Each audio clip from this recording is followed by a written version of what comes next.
Matatagpuan sa Barangay Bukal. Kilala rin ito bilang Kilangin Falls sa bayan ng Liliw.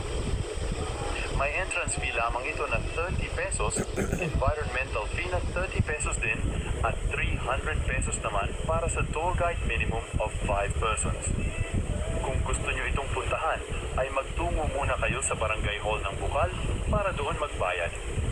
10 to 15 minutes ang trekking dito at medyo matarik ang daan, kaya kailangan mag-ingat. Ang sunod naman na paliguan ay itong Dalitiwan Resort. Madali lang itong matunton dahil tabi lang ito ng kalsada. 150 pesos naman ang entrance fee dito. May malaking pool ito at ang tubig ay galing sa bukal. Tabi lang din ito ng ilog kaya may dalawa kayong pagpipilian, ang pool o ang ilog. May maraming cottages ito at mga rooms para sa mga gustong mag-overnight. Ang pangatlong paliguan ay itong Sprite Falls, taas lamang ito ng Dalitiwan Resort. 75 pesos naman ang entrance fee dito. May mga cottages din at pwedeng-pwede mag-overnight.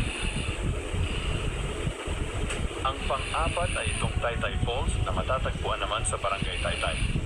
50 pesos ang entrance fee dito.